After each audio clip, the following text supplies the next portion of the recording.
I'm Rabbi Ammi Hirsch of the Stephen Wise Free Synagogue in New York, and you're listening to In These Times.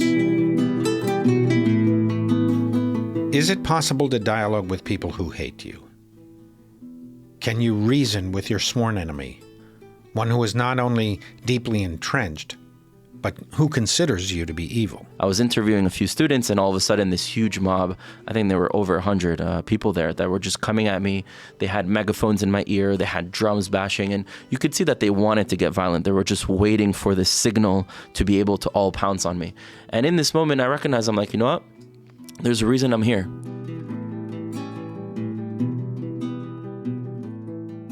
Rudy Rockman visits campuses and other hotbeds of anti-Israel, anti-Zionist activity and engages the other side with incredible equanimity. Calmly, he tries to open their hearts and minds to the mainstream Jewish Zionist perspective, and sometimes he even succeeds. I hope that many of you have seen his videos on social media. They have millions of views. But that's not why he does what he does. His mission is rooted in true belief and deep faith. Born in France, Rudy lived in Israel briefly before spending his formative years in Miami. He served as a paratrooper in the Israel Defense Forces and then enrolled at UCLA, but he transferred to Columbia when he found out that Columbia was considered to be the most anti-Semitic university in the United States. Rudy graduated in 2018 and has pursued many projects all over the world, aimed at fostering dialogue and strengthening the Jewish people.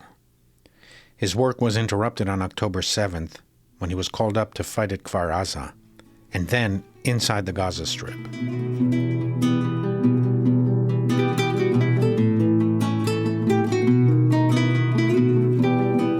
Rudy, it's an honor to have you here, and welcome to In These Times. Thank you. It's good to have you. We happened to catch you a few days that you're passing through New York, so we're here live in our studio at the synagogue, at the Stephen Wise Free Synagogue. Let me just ask you, how are you doing? How are you feeling? You come to the States often, you live in Israel, you do a lot of, I don't even know what to call it, influencing or hasbara. How are you feeling nowadays? Baruch Hashem, I do a lot of bringing light wherever there's darkness, to focus on fixing the problems that I see, whether it's anti-Semitism, a lack of empowerment of our younger generation, a lack of vision and mission statement that we have as a generation of what we're going towards, trying to transcend the Israeli-Palestinian conflict. So all of my work focuses on doing those things, and it's a blessing. How would you describe what you do when you come here? And I know that you travel around the world. I've seen, and many of our listeners have seen clips of you on social media. Is it fair to describe you as an influencer? Is that how you see yourself? Well, I think the term influencer is usually for people who what they do is social media, and what I do is not social media. I post what I do on social media. So what I do is more shift the pop culture, bring awareness to these communities, go and reach out to these communities, help them, bring Israelis and Palestinians together, whether it's fighting for anti-Semitism on college campuses or fighting for Israel and the Jewish people. I was on the front lines in Gaza. I just got out of reserves on the north on the border of Lebanon. So I'm more someone that takes actions, and then I use social media as a platform, as a tool to share the information about that to help others be able to see light where there's darkness. So when we see, I recently saw a video of you, there were 1 million views, and you just kind of plunked yourself down in the middle of what looked like a campus, I think. And I saw another clip, I think it was Washington Square near NYU. You just plunk yourself down and start talking with people. That's your vocation. That's what you do. That's your full-time ambition.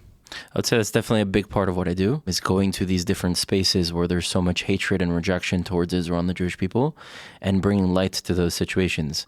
And when I look at making a video, not only is it educating the person in front of me, it could be educating hundreds of thousands or millions who will watch that video. It could also be educating Jews that for the first time learn, what could you respond to those kind of arguments? How do you remain confident? How do you remain calm? And how do we show that we have a narrative that's not necessarily counter to another narrative, but an extension of the truths that exist within other narratives? So it's sort of an art and a dance in order to be able to communicate in that way. And do you think it actually makes a difference? Help us out. I'm a couple generations older than you.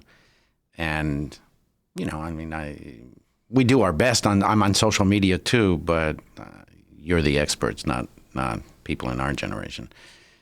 Does it really make a difference? Yes. I've seen plenty of people change their mind in one conversation with them. Sometimes it doesn't take one conversation. Sometimes in that first conversation, you planted seeds, and eventually it takes a few more times for them to speak to someone that eventually those seeds grow into a flower of truth. But yeah, social media content does make a difference. But the reality is that there's something out there that's much bigger.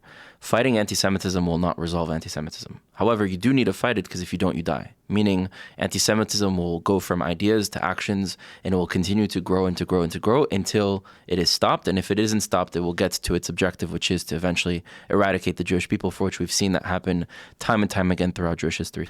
So tell me, in one of the video clips that I saw online, looked like what was a mob of people surrounding you. And you just stood there, and you seemed tranquil and calm, and it was kind of cool to see. I didn't see any physical violence or effort to intimidate you by physical assault, but I did see a lot of verbal violence and threatening behavior. And you just stood there, and you were very calm. And are you calm? And if so, how do you explain that? What are you feeling? So there's a few things. I should say, I don't think I could do that, honestly. I couldn't just sit there in front of a mob, or stand there in front of a mob of, looked like maybe 100 people, 50 people, who's shouting the worst, most provocative things, and you're just calm and cool. So there's a few things. First of all, I've always been someone calm. I've never lost my cool. Doesn't mean I haven't gone mad, but I've never said something I didn't mean. I never did something I didn't mean. And it's always been strange to me when I saw people growing up losing their cool and being enraged. And I'm like, how do you even get to that level? I mean, at the end of the day, you can be mad, but you should still be effective with what you do. So that's already my nature.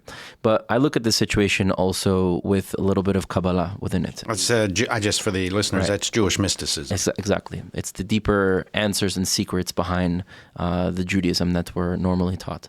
It says that there's no test given to you that you don't have the tools to be able to overcome. Meaning all the obstacles in front of us that we go through, whatever test, whatever problem, we should know and recognize that when we are put in front of them, our soul chose to be here for a reason, to uplift us, and we have all the tools within us to overcome. So when I'm in this situation, although I didn't go there for that, I went there to interview a few people, which I was doing right before. Where was that? This was in GW in Washington, D.C. I was interviewing a few students, and all of a sudden this huge mob, I think there were over 100 people there that were just coming at me. They had megaphones in my ear. They had drums bashing, and you could see that they wanted to get violent. They were just waiting for this signal to be able to all pounce on me. And in this moment, I recognized, I'm like, you know what? There's a reason I'm here. And it could be everyone here's first time meeting a Jew. It could be everyone here's last time meeting a Jew. And I'm going to make sure that they are going to forever remember what a fearless Jew looks like. And I'm going to emit that energy that shows them that I have zero fear. I'm going to look them all in the eyes, and they're going to forever remember that the next time that they meet a Jew, this is what they're going to remember. And that's all I was thinking about in that moment. Plus, whenever I'm in these situations, I always look at it as, imagine 20 years later, I look back at this very moment. What would I tell myself I should have done? Am I going to look and say, oh, I was just regurgitating the negativity that they were projecting onto me? I was taking it, with offense and insulting them back and making this about that very small situation? Or could I realize, again, in this moment, I could have done something to help change that perspective? If a patient goes to a doctor, the doctor's not going to condemn the patient because of the symptoms. They're going to try to find the source. So when these people are coming to me and saying all sorts of hateful things, it's not because that's who I really am or how they feel about me. They don't know me. It's because this is what they were taught or how they were programmed to see the world and to conceptualize the traumas and the problems that they see in the world, and to say that this is because of the Jewish people. This is a moment that I have to be able to fix that. I can be able to change that. So I look at those moments as an opportunity to create light where there's darkness and not to be consumed by the darkness. So you considered that episode, for example, an extension of the purpose you went to GW and other places in the first place, which is to try and persuade people, to try and dialogue, to have an actual conversation. And when that prospect shut off and the mob started to surround you, you were still in the business of trying to influence them, but only this way, because dialogue under those circumstances became impossible. Right. I couldn't speak. They were screaming loud. I couldn't get any word out. And so I was... But you were still aware and conscious Yes. that you wanted to influence them in some way, make them think in exactly. some way. I was speaking without words. Do you ever get scared? No. You're never apprehensive about walking into a very hostile environment? I've been through some pretty crazy experiences in my life. Was in war several times. We were in Nigerian prison. We're working on this documentary series on the tribes of Israel and Nigeria. We got kidnapped, and we were 3 weeks in a cage. I've been through some pretty crazy experiences, but every single time I recognize that Hashem is just giving me a test, and this is a test that I have all the tools within me to overcome, and every single time that has happened. Do you ever feel it's a lost cause? Do you ever feel that somebody is just so close-minded that dialogue becomes impossible? It's just a waste of time? I've seen very, very radical people change. And so even though the change might not come in one conversation, because you might be planting some seeds that take time to grow, there is always an ability to change. And if we don't do that, I know the consequences of me not succeeding and our generation not succeeding in doing the dialogue. Eventually it becomes war, and I've seen that war firsthand. So if that's what it comes to and we fail in actually correcting our situation, I'll be on the front lines of that, and my friends will be on the front lines of that. And so I'm doing everything that I can to prevent us getting there. Can you point to, I'm not necessarily asking you to share with us, but in your mind, in your memory, can you point to examples of people who you persuaded, at least to the extent of reopening their minds about the Israeli-Palestinian dispute or the Jews? Absolutely. I have, first of all, many videos online of individuals who come into the conversation insulting me, saying all these apartheid, genocide, ethnic cleansing, colonization, settlements, which, by the way, is interesting because all those things is what the West did to the world. Apartheids, genocides, colonization, settlements, and the far left of the West feels so guilty for the crimes of their ancestors that rather than looking in the mirror and trying to correct the things that they've inherited, they're projecting their white guilt onto the Jewish people and using these things to try to make us seem guilty of what they're actually guilty of. But I've had plenty of conversations where people are throwing these things at me. 20 minutes later, hugs, I'm sorry, I didn't see it that way. You just taught me so much about Zionism in Israel. I wish every Israeli was like you. You know, I'm actually open to learning more. So that's happened many, many times. And these include Palestinians as well, or, you know, Americans who get caught up in the campus struggles? It's actually much easier with Palestinians to create resolution than it is with, let's say, a leftist white student or a far right-winger white student, because at the end of the day, the Palestinians, they have a stake in the game. They want to live a better future. Whereas a lot of these American students on the far right, on the far left, they don't actually care about what's going on in the Middle East. For them, it's like a show. It's like a team to support, like a sports team. For Israelis and Palestinians, this is real life.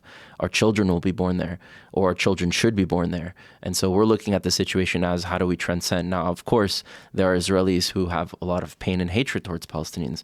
And same thing for Palestinians who have a lot of pain and hatred towards Israelis. So oftentimes when we get into that first part of the conversation, there might be a lot of negativity that gets poured out.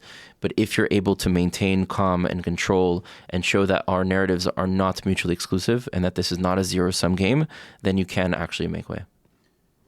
I imagine you've met a lot of American Jews on campus, including American Jews who are anti-Zionists and Correct. supporters of BDS.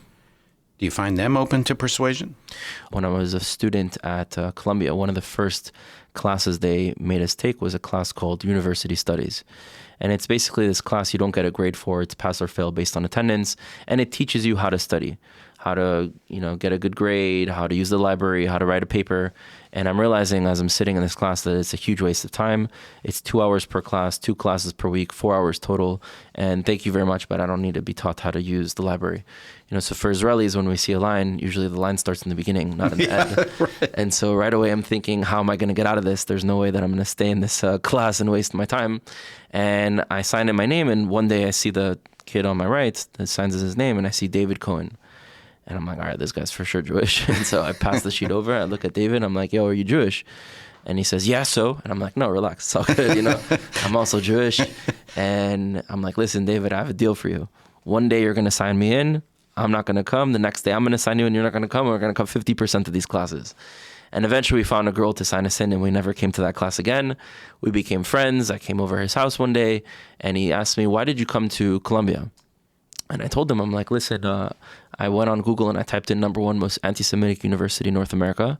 Columbia University was listed number 1. So I came here to start the revolution of our generation, for us to write the next chapter of Jewish history, because for me, never again doesn't mean we just say these words once or twice a year, and because we emitted these sounds out of our vocal cords, it's not going to happen. It means a generational commitment to make sure it doesn't happen again. And he starts saying, well, I'm not a fan of the apartheid and the genocide, the same things that get regurgitated. And instead of, again, condemning him and getting mad and upset and, shooing him off, I said, well, before we get into that, tell me a little bit about you. Where were you born? Where did you grow up? And he says, I was born and raised in the Bay Area. I'm like, okay, that makes sense. But yeah, right. Listen, I've met a lot of Bay Area Jews who are great. So, we're all subject to our own group reputations here. And so I've met some Reform Jews who are great too, by the way. Yeah, I mean, there's great in many places. But let's be real that a lot of the BDS and stuff starts from the Bay Area. So I asked him, okay, well, before that. And he says, oh, my grandparents were from the Soviet Union. And I said, okay, and before? He's like, what do you mean? I said, well, Jews don't stem from the Soviet Union. We came from somewhere before that. And he had never understood that the Jews originally came from Israel. And I spoke to him about the linguistic history. If you look at the Yiddish being spoken in Russia, it's added on Russian words, and you can trace the line in which a population migrated due to the creoles that they're speaking. You could look at the genetic evidence that Ashkenazi DNA is Middle Eastern DNA, no matter where it's spread. You could look at the history books, and he had never understood that he was part of this great story of people that descend from Israel. Started to invite him 1 event, 2 events, 3 events. At first, he didn't want to come to our events because he didn't want to put in the Zionist pictures. He's like, my anti-Zionist friends don't want me to be a part of this. So, and I told him, well, we won't put you in the pictures. And after a year, he's like, you know what? I have to leave Colombia. And I told him, what do you mean? He's like, I have to go join the army in Israel. And he left and served in Magav. So the point of the story is not to show that this is how to convince someone to do the army, because that was his own choice, but to show that when you see someone with something missing or something broken, we should look at them with, how do we fix it? The way I look at Jews that become anti-Israel or anti-Zionist is, I took a class on psychology, and the professor was talking to us about how women deal with abusive relationships, and that there's usually 3 ways a woman can respond to her husband or boyfriend beating her. Number 1 is to fight back, to stand up and to get help. Number 2 is to make excuses and say, oh, it was just one time, you didn't really mean it, he was just drunk. And the professor says that number 3 is to blame herself and say, no, it's my fault, it's because I had done this or I had done that. And that's the way I see the same thing with Jews dealing with anti-Semitism. Some Jews stand up and fight back. Many Jews ignore the problem, make excuses for it. Oh, it's against Israel, it's not against the Jews, it's over there, it's not over here. And then you have some Jews who blame themselves for their own trauma and side with their oppressors, whether it's on the far right or on the far left. It's happened throughout history. So when I see a Jew like that, I don't look at them as a self-hating Jew that many people call them, because I wouldn't look at a woman and say that's a self-hating woman. If a woman's blaming herself for her husband beating her, I would look at that as that's a woman that's been through a lot of trauma and I have to help her. And so to my fellow Jews that are disconnected from the nation of Israel, from the people of Israel, from the land of Israel, we need to unite. And that doesn't mean you can't be critical of the state of Israel. I don't know one Israeli in Israel that doesn't criticize the government. There's a difference between criticizing the Israeli government and trying to delegitimize or to demonize our existence, our identity, and our connection to the land. You also mentioned something that I find to be one of the common denominators. You talked about this American Jew who had no idea of his history, of his background, or didn't know enough, and so on. Do you find that to be the case as well amongst American Jews on campus, that basically many of them are Jewishly illiterate? There could be several reasons why someone rejects Israel and the Jewish people. It could be a rebellion towards their parents.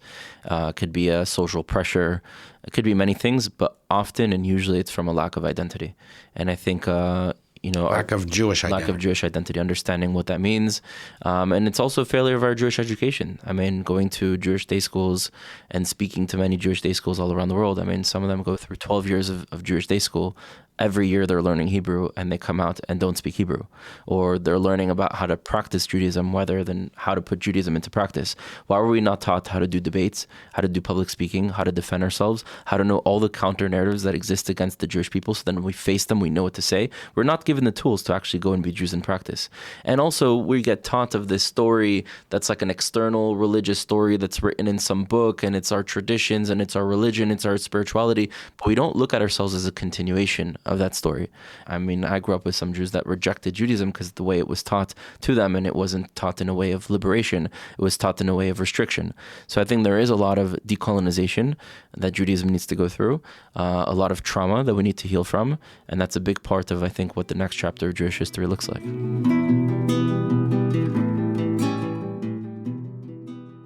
You were mobilized right away after October 7th, right? Yes. In reserves. Correct. And your first station was on the kibbutz at Kfar Aza.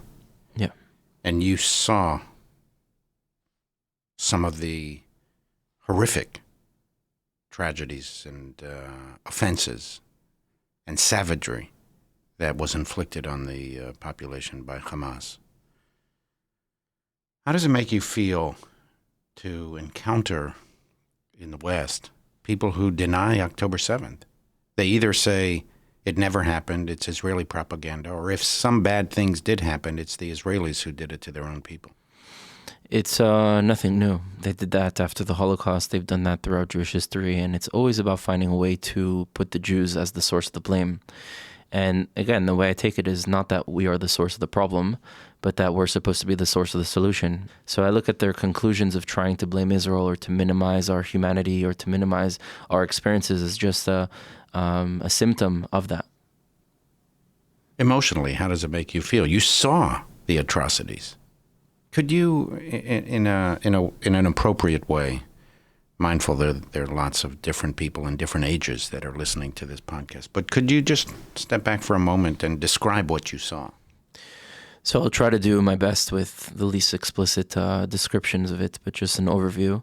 I woke up at about 7:30, 8 in the morning to my mom knocking on the door, me opening the door, tears pouring down her eyes, her showing me the phone, and those are the moments that some of the first videos were going viral of what was going on, of soldiers' bodies being dragged into Gaza and people just being shot in the streets and killed and bodies on the floor.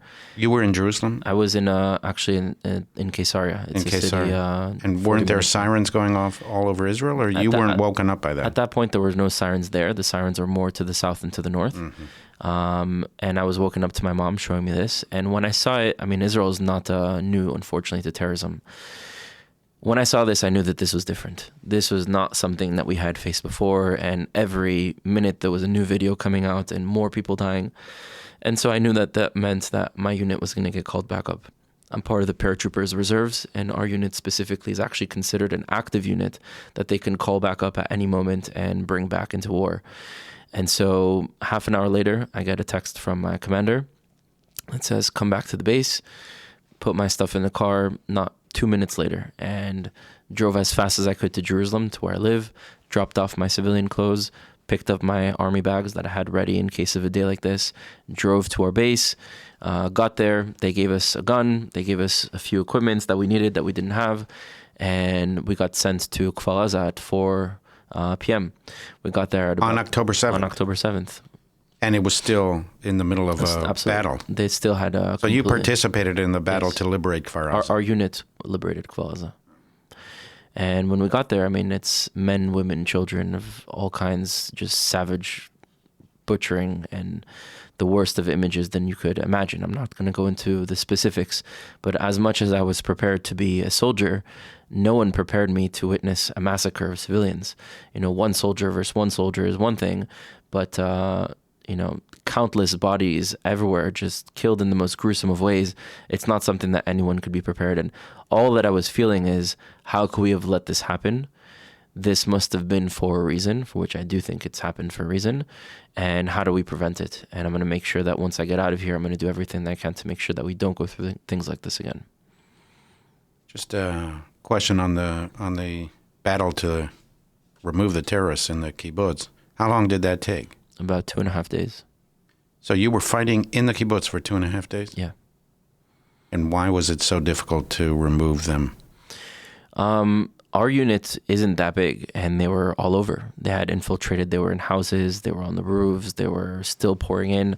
Part of our unit was responsible to make sure that no more terrorists were coming in, and other parts of the unit were, you know, responsible to make sure that wherever they're hiding, that they would be caught. And so you want to also move carefully because there are still civilians that were trapped in their homes, and we don't want more casualties. So it's not like you can move very quickly, and it's not an open field of like one army versus the next army. I mean, if you go into a village, a community, a town, there's plenty of places that one can hide. I mean, you can go into the roof, you know, you can go into the ceiling, you can go into the vents, you can go into the sewage. There's so many places that someone can hide. So you need to be very, very careful because one little mistake could mean the death of many. Did you lose friends on that day? Yeah. Not on that specific day, but in Gaza afterwards, yes. In Gaza afterwards. Yes. So your unit came out unscathed in terms of killed or wounded in the battle to liberate Kfar Aza. In Kfar Aza, correct, yeah. And I should say the paratroopers are considered an elite unit in the IDF. Mm-hmm. So, again, going back to my question, so, you were there during the war? You saw what Hamas did? Emotionally, how does it make you feel when you encounter people over here who either minimize what happened or deny what happened?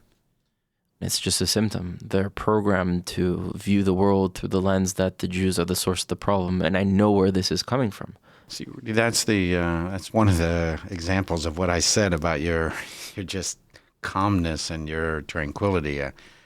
I don't think I could do that. I wasn't there, and I wasn't in the IDF. I was in the IDF decades ago, but of course not on October 7th. What did you do in the IDF? I was a tank commander back in the 70s. But even now, I don't think I could, with equanimity, sit down and with calmness accept people shouting in my face that this whole thing is propaganda from the Jews and from Israel and nothing happened on October 7th.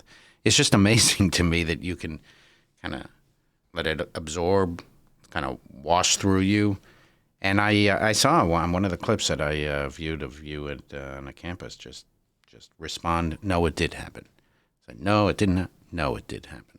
And you didn't raise your voice. You didn't lose your cool. That's a remarkable thing. I don't think I can do it. I think you could. One last question to you. Do you have a message for American Jews? Anti-Semitism is becoming worse and worse. And I think it's important for us to realize that it's either we stand up and we fight back, or it's time to leave now. You can't do the middle and do nothing. And I think a lot of American Jews are trying to find their purpose in this war, in this combat, in this crazy world that we're living in. And sometimes we take inspiration from others and want to emulate others, which is also fine. But I think that people should look within to find what is their purpose. And not everyone needs to go into Columbia University and, make content and go find tribes in the middle of Africa. Not everyone has to become the same way as another person. And I think the way to find what your purpose is to ask yourself, what are the problems that you see? There's a reason we all see different problems, because problems are really an expression of what our eyes are communicating to us, of what our soul is trying to say, go and fix that. So wherever you see a problem in this world, however small, however big, or it can be several problems, understand that this is your soul trying to communicate to you that this is something that you need to fix.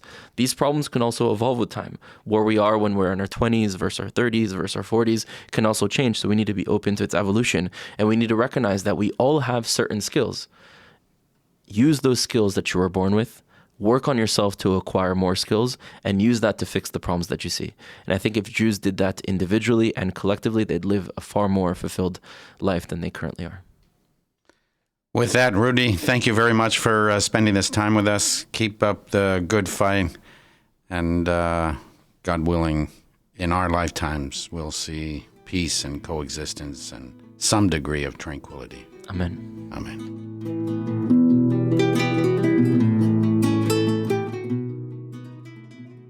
If you've not seen some of Rudy Rockman's videos online, I urge you to take a look.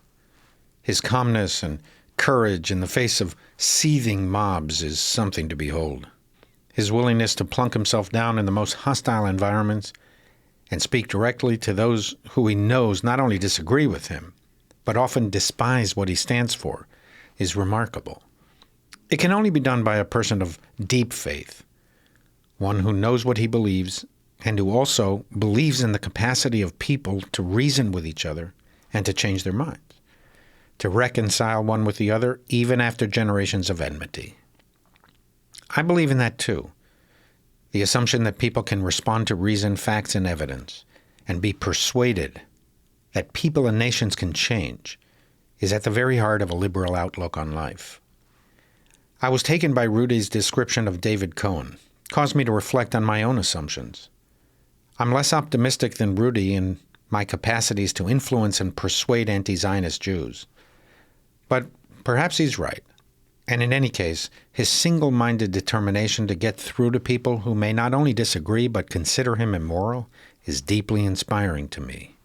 Whether or not it's too late to reach anti-Zionist Jewish Gen Zs, I'm convinced that it's not too late to reach the younger generations or the parents of these young Jews. It is among the highest urgencies and responsibilities now of all who are in Jewish communal leadership. And to all of you, I say, I'm a liberal. One of the central values of liberalism is that all human beings matter equally, irrespective of religion, race, ethnicity, background, or sexual orientation.